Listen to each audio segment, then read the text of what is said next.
Hello, hello, hello. Good afternoon, morning, wherever you are. Welcome and welcome.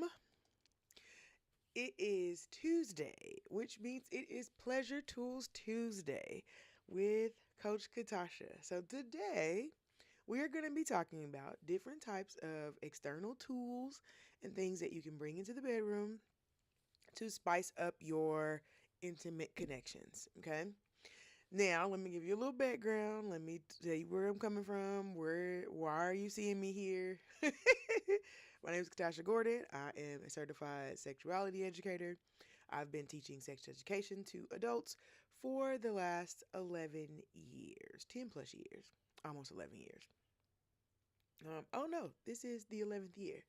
So I've been in it for a second.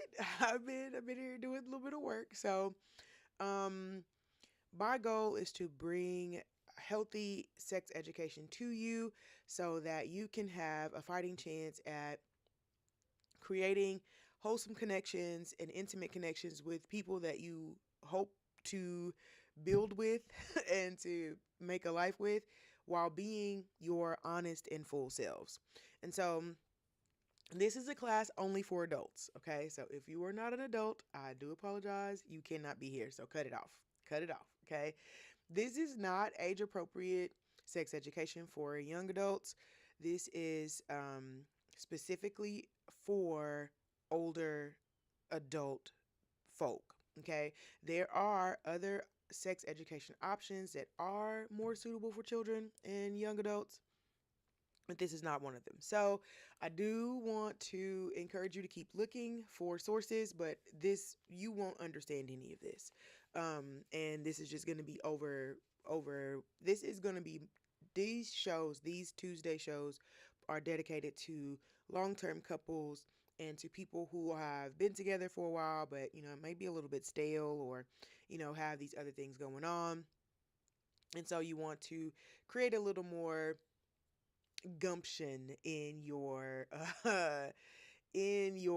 sex life. And so that's the goal of what we do on Tuesdays. And we do that by encouraging external tools and other things that you can use to bring that spark back into the bedroom, to bring those relationships to the forefront, and to have that as a backup for, to use for however you see fit. Okay.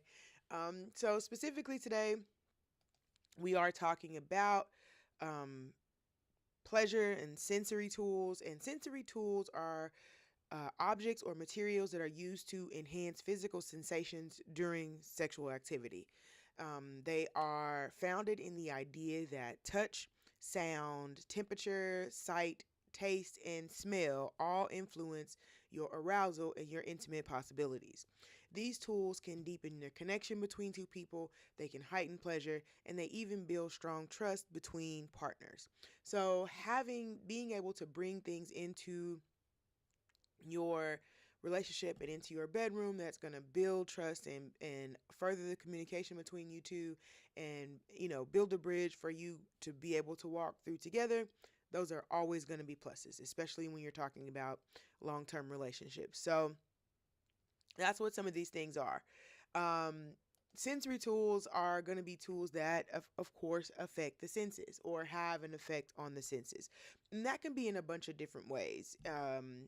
When you start the breakdown, the best way to be able to start this kind of play is going to be figuring out what type of tools that you like and then exploring outside of that. Okay, so if you know that your interest lies more in touch or smell or hearing or whatever, you can start with that and then you can build out the rest of those senses. Now, if you don't have a preference and you're just like, I'm with whatever, I'm on whatever you want, you can do that too.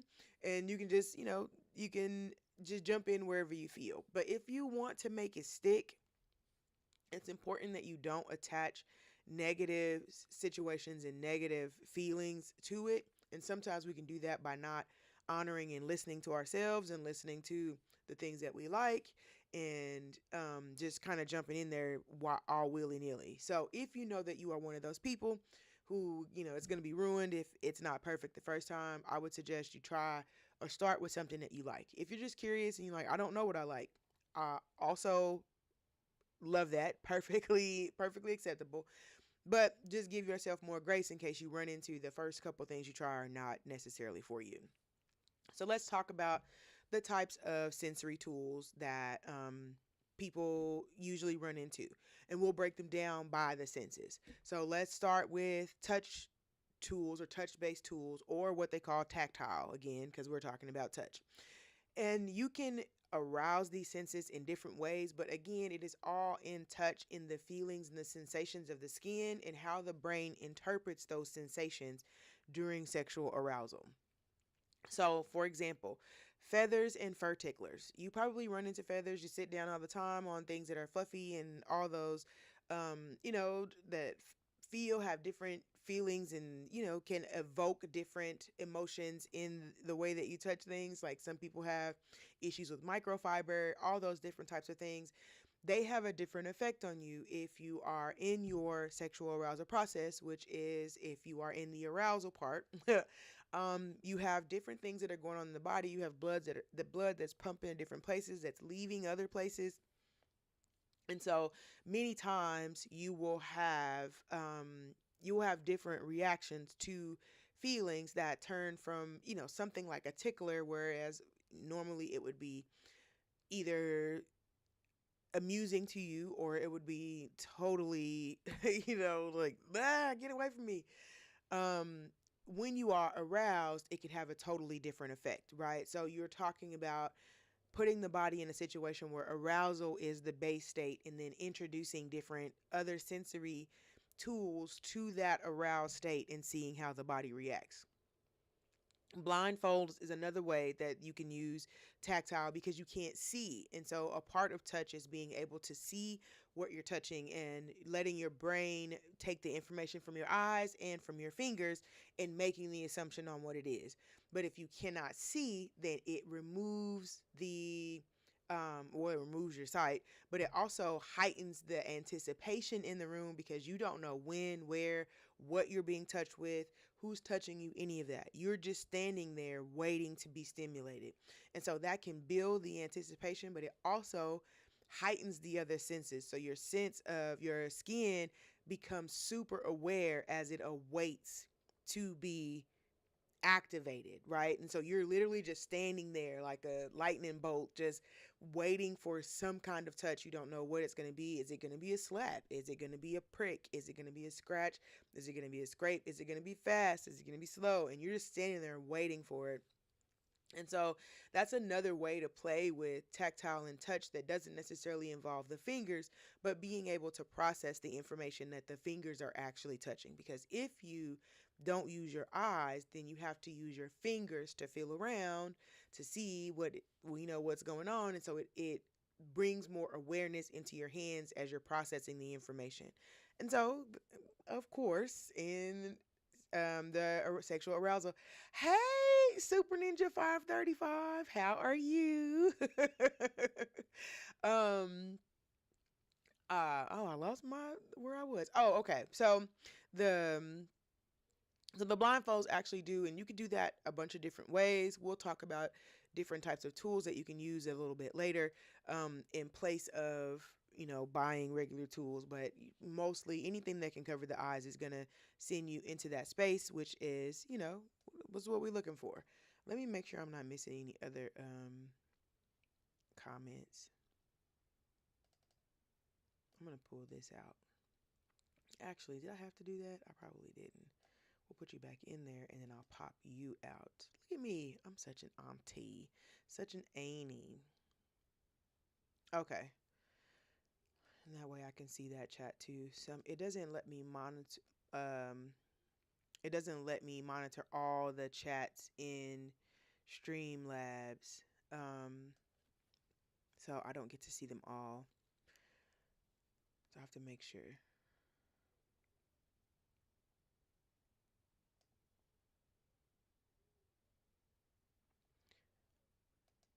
Okay.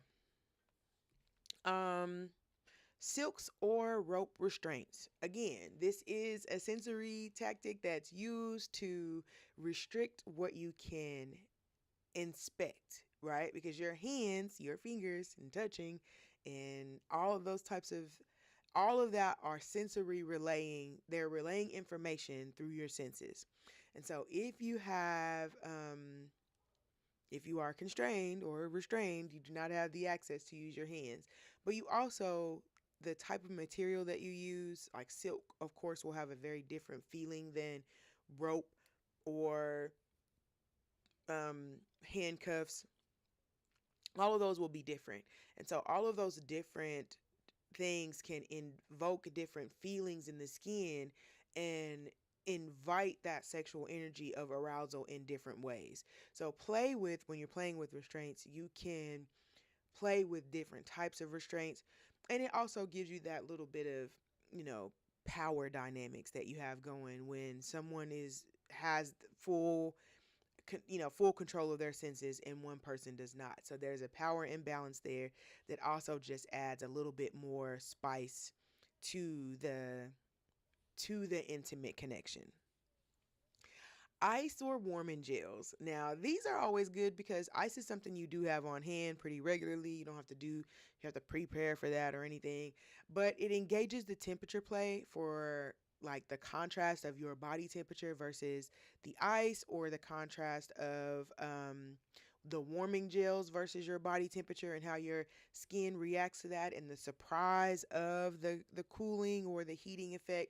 All of those things can play into the body's arousal process um, if you that is one of the senses that you are sensitive with. And even if you aren't sensitive with it now, there is a possibility that, if you were to enter the arousal process, then you would have more sensitivity to it.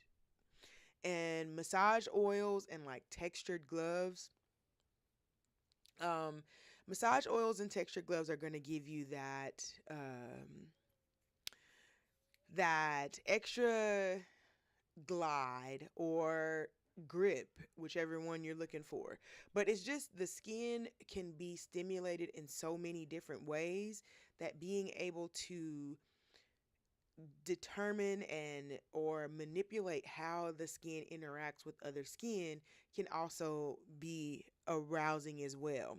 So, a massage oils allow you to glide over the skin easily. It allows you to kind of put some pressure on the muscles, which always feels good. And so, it just gives you that extra form of relaxation, that deep pressure, that glide over the skin.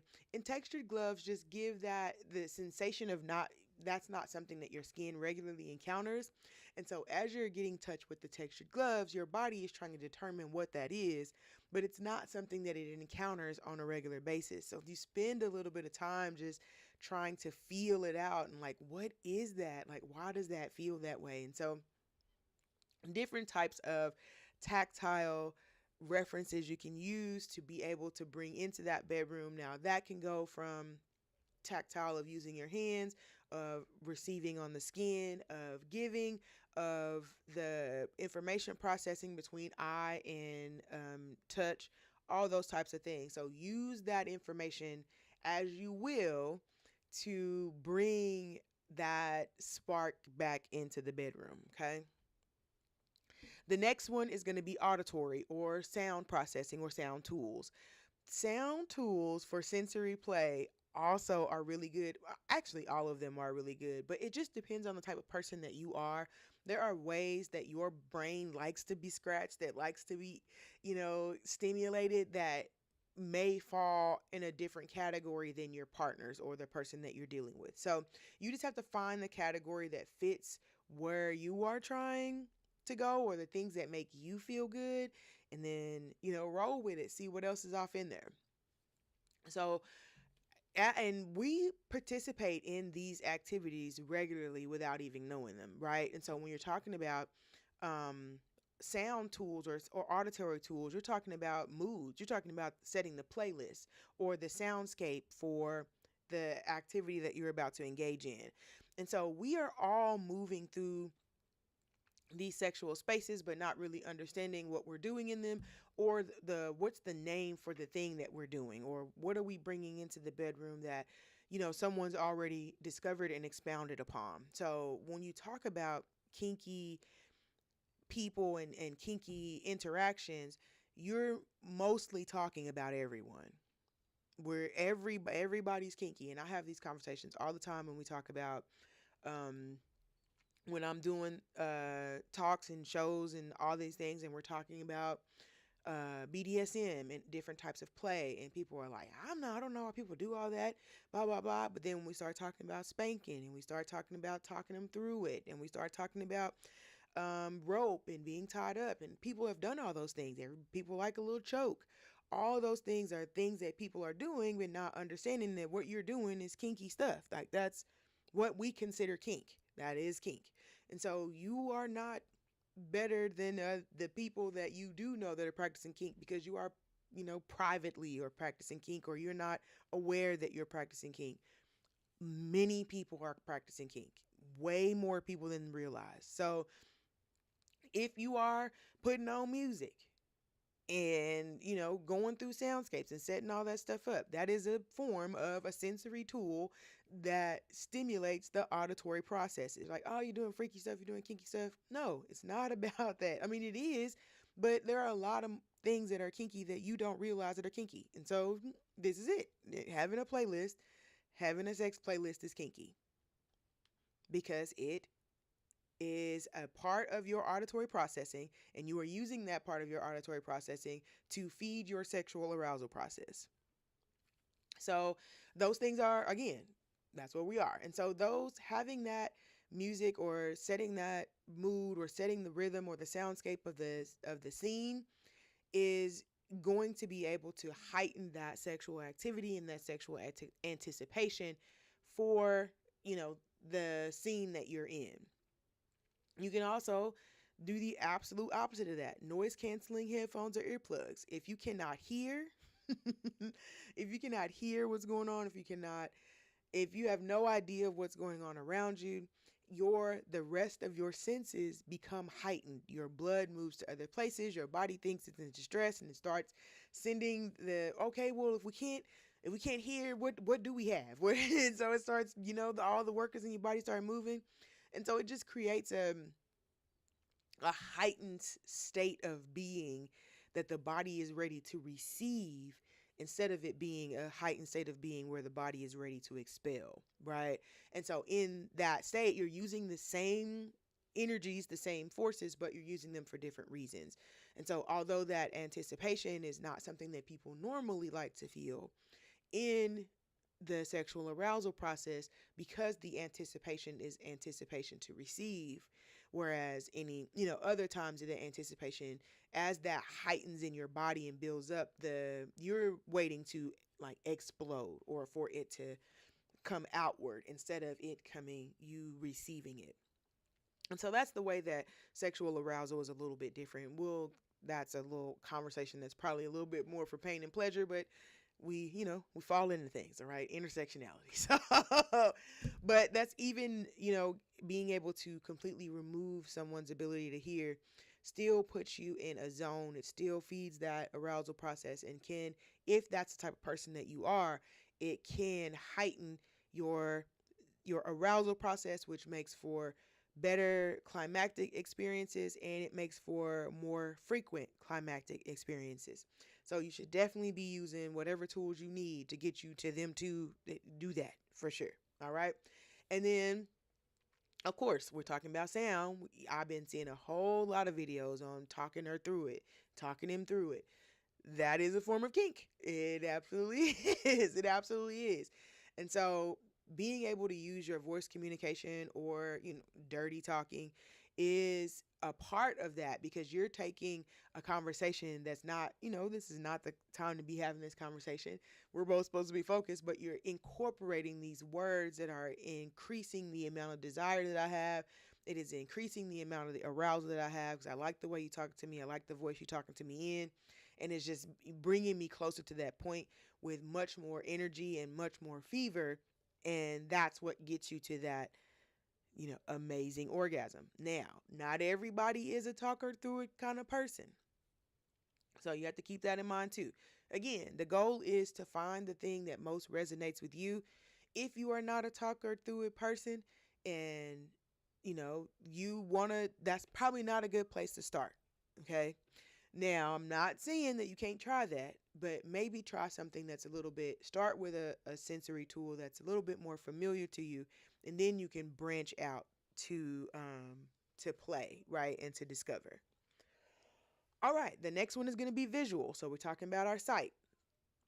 You want to, you again, these are things that people are used to coming to the floor. We're talking about lighting candles, setting the mood, turning the lights down low, so mood lighting. Just getting the space set up and the rhythm going for a a night of debauchery. Okay. So it's just gonna be you setting that warm lighting has the ability to make people feel safe and feel comfortable, and it also has the ability to make people feel more aroused. So if you are a crisp blue lighting type person, those lights are usually what's more used in office settings and things like that, which is supposed to keep you perky, supposed to keep you up. And that warm lighting just gives it that glow, that sensual tone to the room, and that in itself can build the anticipation and the excitement for what's to come. Costumes or lingerie. Lingerie is considered a sensory tool because it is a tool that you got to see it, you got to look at it, and just the way that, it sits on the body. And no matter the body type you have, or, what you identify as, there is a lingerie type for you. And even if they don't, all the lingerie is for you. If you feel comfortable in it, put it on. Because if you feel comfortable in it, you're going to wear it. And when you wear it, it don't matter. When I got it on, I got it on. So make sure you have your, and then anytime I have the opportunity to big up role play, yes, it is always a good idea to get into some role play. And costumes do that. They bring out the fun, flirty, exciting part of sexual activity, and it gives you the opportunity to step out of character and be someone else, even if just for a little while, especially in a space where it could be kind of awkward, right? Some people are not super comfortable in sexual spaces or during sexual activity. And so having the opportunity to step outside of that and be, you know, Mark Jacobs or be Michael B. Jordan, if you have the option to do that, to, put on a little outfit and feel like Meg the Stallion, that's what you have to do, right? And then again, we talk about common things, mirrors. It is a long standing trope of having a mirror above the bed. Where do you think that comes from? Those old kinky hotels always had mirrors above the bed.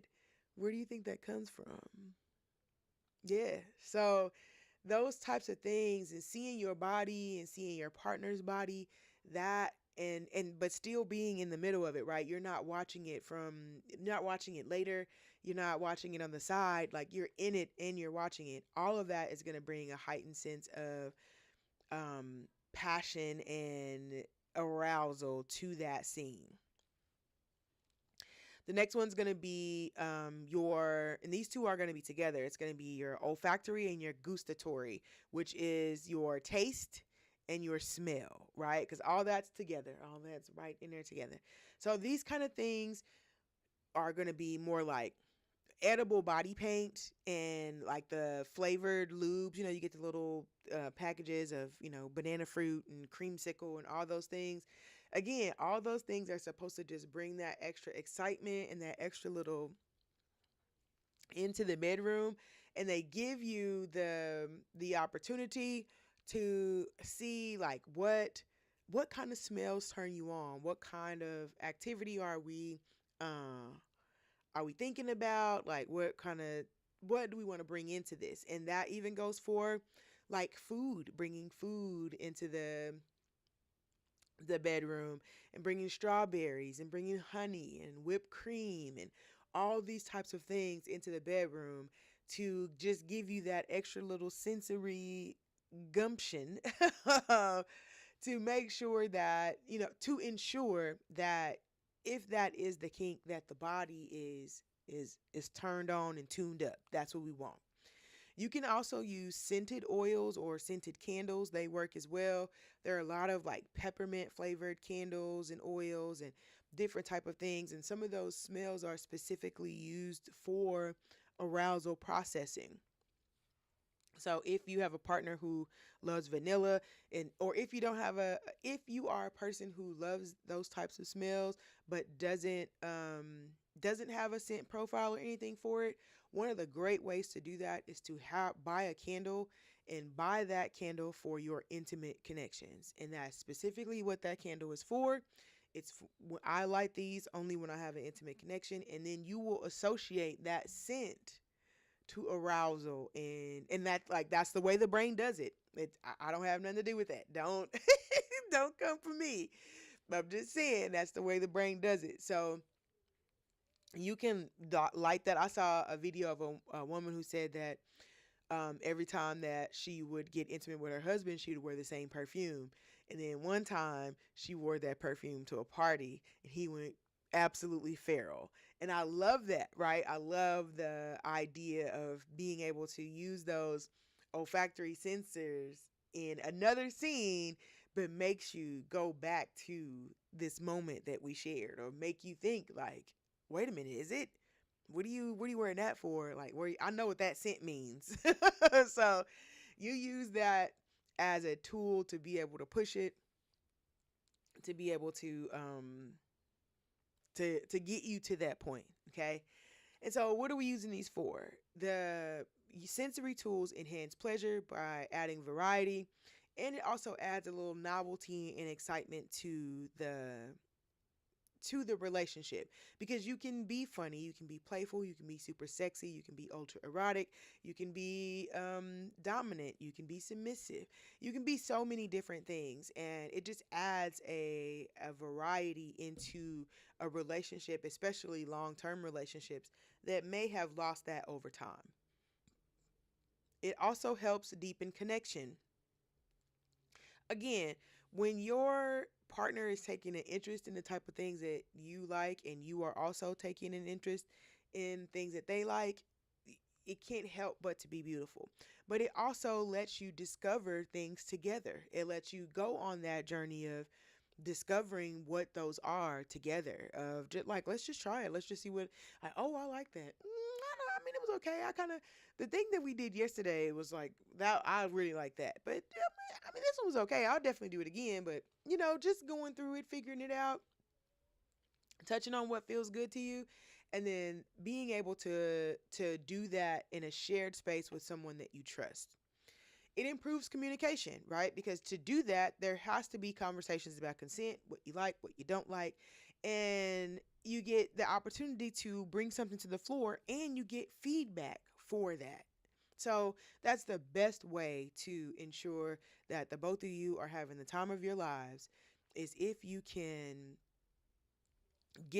put your idea on the floor, try it out, and then get feedback on the spot. Absolutely. And then builds trust and intimacy. If I can let you into those parts of me, then I can trust you, and then that makes me want to try more things with you. It makes me more open. It makes me more aroused because I feel like I can trust you and that I am safe with you. And so those kind of things are important. So how do we start this? What's the first step? Before we use any sensory tools, very first conversation needs to be about consent. So the communication part has to happen first. Um, okay, so yes, in some cases, yes, but in other cases, specifically like for lighting a candle, unless your partner has issues, and they may, so there still may need to be a conversation, but some of those parts you don't have to talk about, like lighting a candle or playing music. If your partner doesn't like it, then of course they can. But you do want to, when you start getting into the weeds of some of those other things, like we're talking about blindfolds, things like that, absolutely, that needs to be, if it involves you touching or imposing upon your partner, then there needs to be a conversation. Now, so the lighting candles, setting the music, things like that, no problem. Putting a mirror up, yes, you need to have a discussion about that. Using restraints needs to be a discussion. Um, Flavored lubes or edible body paint needs to be a discussion, because that is something that you are imposing, or as a to someone, whereas music and setting a sound or setting the scene is not as in what's the word I want? It's not as, it doesn't feel like you're imposing that upon them. It more feels like you're setting the scene. But again, all the rest of those things, if you need to touch or your partner needs to be involved in the process, then you need to be talking about consent. Um, so you want to discuss your boundaries and limits. How far do we want this to go? What are we doing? What's on the agenda for today? Do we have a safe word? Do we, where do we want to do this at? Do we have privacy? Do we have time? All those things. You want to discuss your boundaries and discuss the limits beforehand, just to make sure that when you get into the scene, that if you both have a clear path of what you want to do and where you want to go, then you have less opportunities to mess it up, right? You want to use safe words, especially if you're getting into more intense play. So when we're talking about blindfolds, because people can have reactions, you can originally think like, oh yeah, I'm cool, right? So yeah, let's put the blindfold on. But then, you have a memory of something when you were younger, somebody was living in your closet, or you got trapped in a well or anything, and it could cause you to move from arousal into panic. And when you feel your body doing that, moving into panic, that's going to be when you're wanting to use that safe word. So, and that can happen to anyone. You don't know what could be triggered until it is triggered. And always check in before, during, and after the experience. Okay. So before is going to be your consent conversation, being present during, and then aftercare after, just to have a conversation. Let's do some feedback. What did you like? What did you not like? I always suggest doing this, just because it helps you learn your partner, and you're there to provide an experience that the other person will enjoy. And you don't know if you're doing that if you don't ask. So checking in for sure. So, what are some tips for beginners? If you're just starting this out and you're wanting to jump in, you're going to start small. There are going to be household things you can use, a blindfold, just a little feather or something. Those type of things can go a long way in the beginning. You want to focus on one or two senses at a time to avoid overstimulation. Again, you don't want to take away too much because the body can easily move from anxiousness to anxiety to panic, and that's not what we want, right? This is supposed to be Wabi.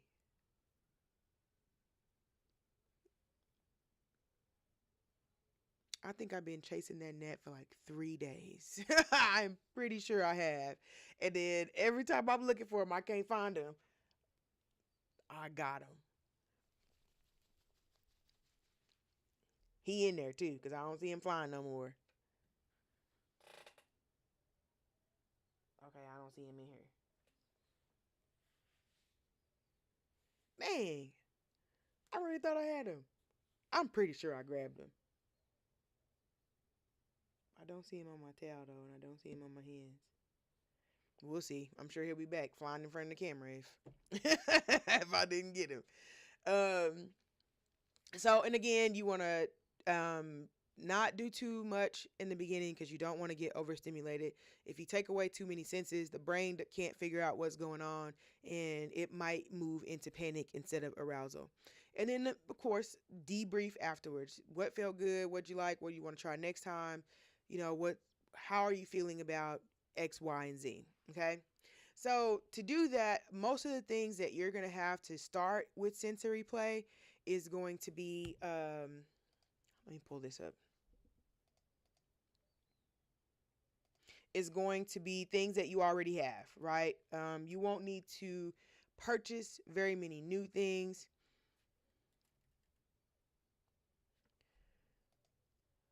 Let me find the slide that I need. If you have many things you will already have in your possession. So I don't need this to be large. Presenter view. Okay, let's see if we can get this to share. And we will talk about some household items that you can use to just kind of get started, right? Just to make sure that you're being safe and that you have everything you need.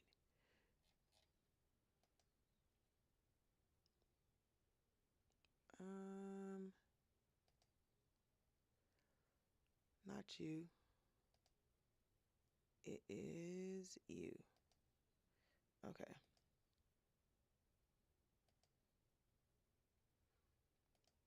That's the display, but that's not the right one.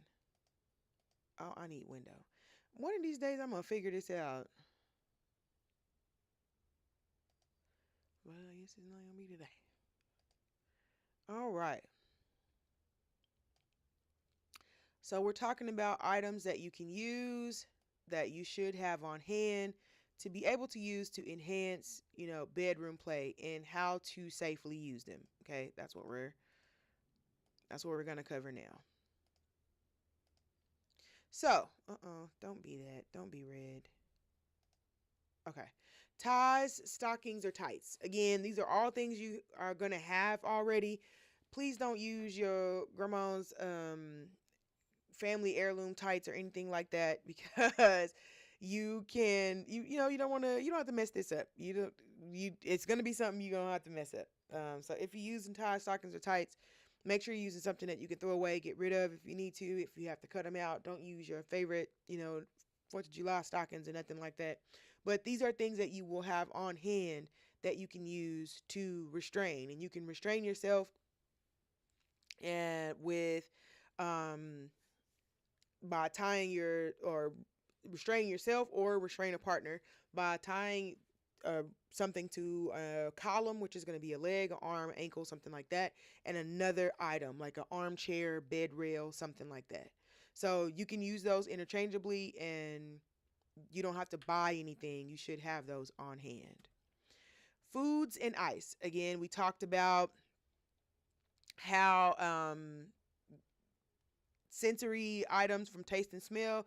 You can use fruits, syrups, ice cubes to activate the skin sensors. And remember, all food and kitchen items are external use only. So those are not to be put up anywhere or any of those things. They are for external use only. But the temperature changes do excite the skin in different ways, and the same things with food. Food also activates the visual senses as well. Chair or arm of the couch. These are something that you are going to have, but or an arm of the a chair in the room, or or you don't have to be in your room, but it can create new angles that you can use to that your body senses and can see that and it's also going to feel good. But being able to use a chair to either sit in or lean over on or to tie someone to is a way that you can activate those senses with things that you already have. A spatula or paddle brush. This is going to be good if you like a little bit of impact play. A silicone spatula or a wide paddle brush can be used for a light spanking. You want to wash kitchen utensils thoroughly before and after use, and stay away from porous materials like wooden items. So, like wooden spoons and things like that, don't need to be transferred from the bedroom to the kitchen back and forth. Silicone items you can. If you're in there and they making breakfast and you see that that thing is thinging and you take the spatula and pop. If it's a silicone spatula, it's cool because you can watch it, but you want to make sure if like wooden things that you're not, again, kitchen items don't go in the body. They're only for external use only, but you want to make sure that you're not bringing any bacteria from one area into the kitchen. Coconut oil and massage oils. These are going to be some of those oils that you're going to find around. These are quick oils that you have. You can get samples of most massage oils at any kind of adult store. But most people are going to have coconut oils or vitamin E oil or almond oil or some kind of oil to moisturize their skin. You can also use that as a item for play and sexual arousal. Board games, absolutely. So board games is a way that you can play, is a sensory tool that you can play. You can transform card and board games to a game of sexual exploration by changing the rules. So things like Naked Twister, Strip Uno, or other games can be kinked up with your own specifications. So you can get that competitive kind of feel for taking some of those board games, something you might already have, and bringing it into a sexual aspect and bringing that playfulness of a game that leads to sexual activity.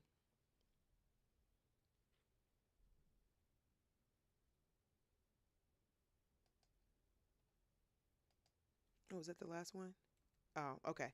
So, about household items, I like household items, but I'm also a little bit afraid for them because sometimes people use the items in error. If you do have the funds, I would prefer you to buy the toys. Just get the stuff that they need. If you do not have it, again, I completely understand. It's no tea, no shade. Hey, we're all struggling. But I still want you to be able to have access to things and have access to ways to beef up your sexual exploration without spending a whole lot of money. So if you don't want to spend the money on mechanical toys, or you have a partner who's averse to things like different types of sensory toys, you may have a better chance of getting them curious about it if you're using items that you already have before you get into, hey, let's buy this, Sibian because I saw that blah blah blah, right? So but I still think that this information is super necessary for people who are testing the waters and getting into a more kinkier lifestyle or looking to beef up the sexual activity they're already having. I do think it's important that we are giving everyone a space to to bring those different types of tools in and understanding what the tools are there for and what you are to use them for. Okay, so let me check. I feel like I've been talking for a long time. Let me check and see if I have any if I got any comments or questions. Some people do struggle with using sensory tools outside of the bedroom. Some people feel like we don't need that shit. We don't have to, blah blah blah. But in actuality, if you are going to be in a long term or a committed relationship with someone, it's only so many missionary, doggy style, sideways, on top. Like it's only so much. Like if you can't be 15 years in and still doing the same thing and thinking like, why am I no longer having fun, right? And you can still do those same things. Like all those are still clutch positions. Don't get me wrong. But what I'm saying is that if you don't bring that extra oomph into it, if you don't bring that extra gumption into it, it can get boring. And when people get bored, they start doing stuff like showing up at Coldplay concerts with their girlfriends. Not saying that's why that man did that. I do not know. That's why if he did that or not. Or why he did that. But I do know that one of the primary reasons that people don't stick together is because sexual compatibility is not put on the table. It's not, no one considers sexual compatibility. They always just think that, you get what you get and that's what it's going to be. Like people always say, oh, you get married and the sex slows down. That's not for everyone. That's not everyone's story. But it's enough people's story for it to be a thing. So that means that people are getting in those relationships and they're giving up. They're getting bored and they are putting sexual activity on the back burner. And it can happen. People don't think that's something that can happen, but it can absolutely happen to the most sexually open and sexually free people. So you have to be able to, and for a bunch of different reasons. So you have to be able to bring some different things into the bedroom, leave some other things open so that your sex life can remain a staple of your relationship. People have turned sexual activity into a we can, right? We can. If you want to, we can. Where it should be absolutely like there should be an excited curiosity versus an opportunity to do a chore. That's what it should be. And a lot of times people blame the person who has to do the chore, wherein what's really happening is that they're not having fun. Because sex is supposed to be fun, at least sometimes. But people don't have fun. And so if you're asked to do something that seems more like a chore than, like, if you asked your wife, did she want a spa day? I'm sure she would be excited about that. I'm sure she would. If you ask her, does she want to have sex? And she's like, I mean, we could, but then that's not something that they see as an activity that's fun for them. And that does fall on the other partner. So, not necessarily, because if they're not communicating that, then, that's not on you. But also with a partner, sometimes it's our responsibility to kind of know our partners. That's the reason why you have another person. Same way you would for your kids. Like, when your kids are really sick, right? In most cases, when they lying and when they're really sick. You should also have that type of connection with your partner. And so it is important that you know what your partner likes and what your partner wants, and you are to move in that way that, feeds what they need. And sometimes even if they don't have the language for it, you still kind of know, right? Because you're in tune with your partner. That's the goal.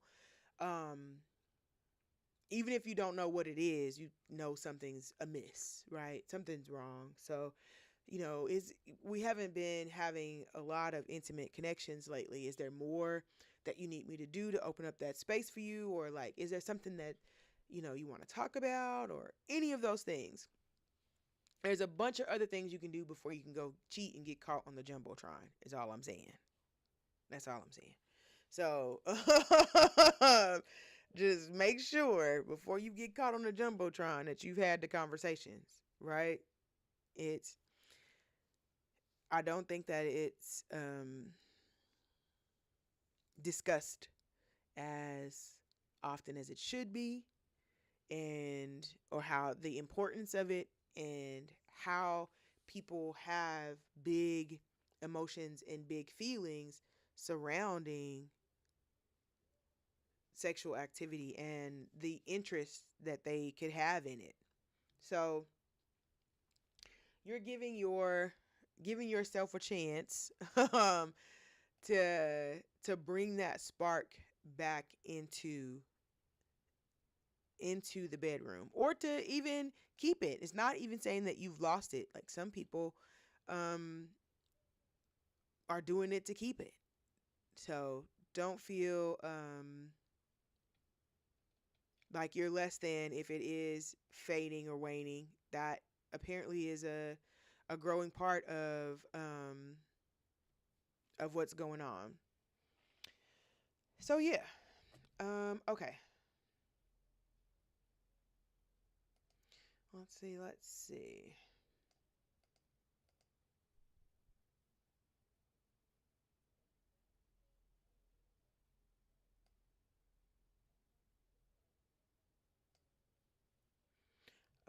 Nope.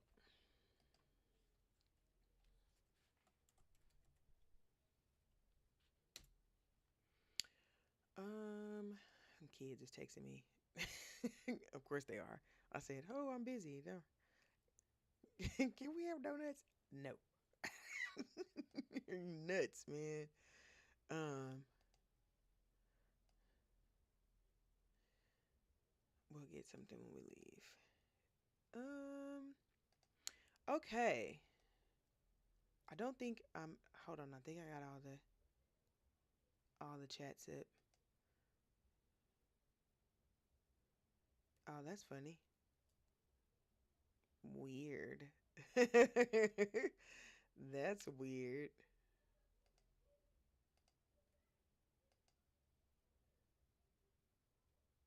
I got my TikTok access back. um, I saw what I did. They got it banned. There were vibrators on the screen, and you can't have that. We were talking about it was a pleasure tools too today. We were talking about pleasure tools, and we were talking about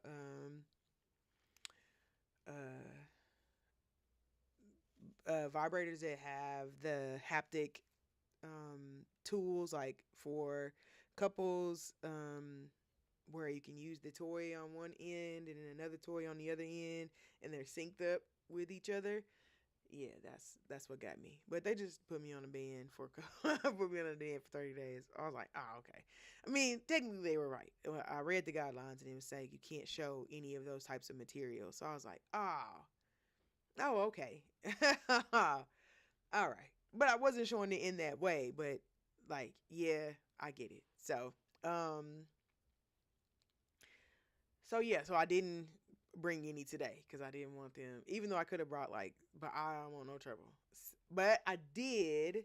What I did do is I did get my Patreon set up. So I'm gonna get that set up so that we can talk about, because like I got one of the questions. I got a question for tomorrow that I cannot answer. I'm not gonna be able to answer on here. So like I'm gonna have to figure it out. Um, because like I'm not gonna be able to answer that question here. I'm just not. So, but yeah, we are. I did get another good question. I can't wait to to answer. Cause I mean, so if you have, let's talk about schedule for the week. So today we had Pleasure Tools Tuesday. We talked about sensory tools. Tomorrow is going to be Ask Coach Katasha, where we're going to do a live Q&A, so you can tune in, and we will be doing. You can drop your questions in the chat, and I will answer them live. Some questions have verbiage that the system automatically flags, so I don't get to see them. And if you ask me a question and you do not see me answer it, or you don't see it coming up in the chat box, that may be what's happening. They say they're putting them in a place for me to monitor them, but the place they told me to go look, it's nothing in there. It says it's empty, so I don't know. I don't know where they go, but I think they flag some different types of words that even I don't see. So if that happens, you are free to drop the question in the chat again without whatever verbiage you think that it may have. You can do it. I'm really good at reading context clues, so I can figure it out. If you don't want um, your information, you don't want people in your business, and you don't want everybody uh, knowing what you into, I completely understand that. No shade. Um, You can email me at expressionofrepression@gmail.com to have your questions answered. Ooh, you know what? I just thought about something. I don't even know when is the last time I checked my junk mail on my work email. Ain't no telling what's in there.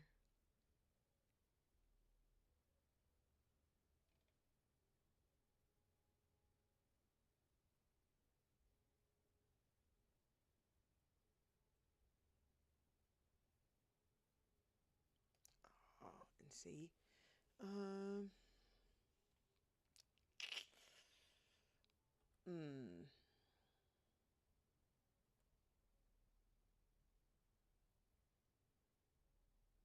What is that?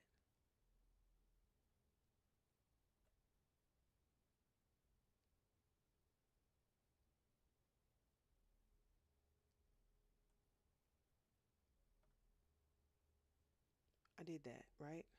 I'm pretty sure I did that. I did.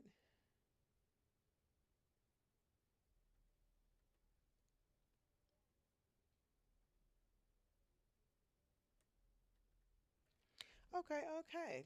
So, if you have questions that you would like answered, you can send them there, or you can send them to any of my chats, any of my social media inboxes, and I will bring it back. I usually try to check it. I have not gotten great about, I mean, I'm actually, let's see, I started this in February and I still don't have it down. uh, Dang, I started this in February, March, April, May, June, July. 5 months? Wow. Okay. Okay. All right. That that makes me happy. So on Thursday at 12:30 p.m. Central Standard Time, we will have Sex Tech Thursday, where we'll be talking about digital sexuality, and that is going to be people who are exclusively dating on the virtual reality world, in the digital world. I actually thought that was super interesting. And then Friday, of course, at 9 p.m. Central Standard Time is going to be Late Night with Coach Katasha. We are going to do a little bit of chatting, talking about all the sex scandals and things and love lives and everything that's going on in the world right now.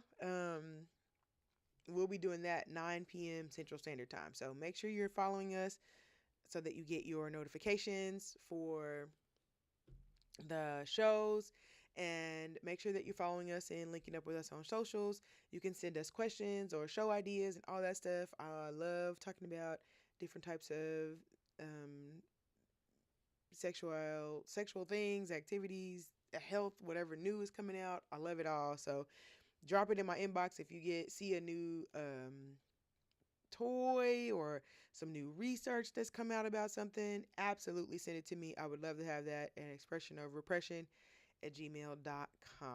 Okay? All right. So that is going to be us for the day. We will see you back here tomorrow at 2 p.m. Central Standard Time for Ask Coach Katasha. All right? All right. I will see y'all then.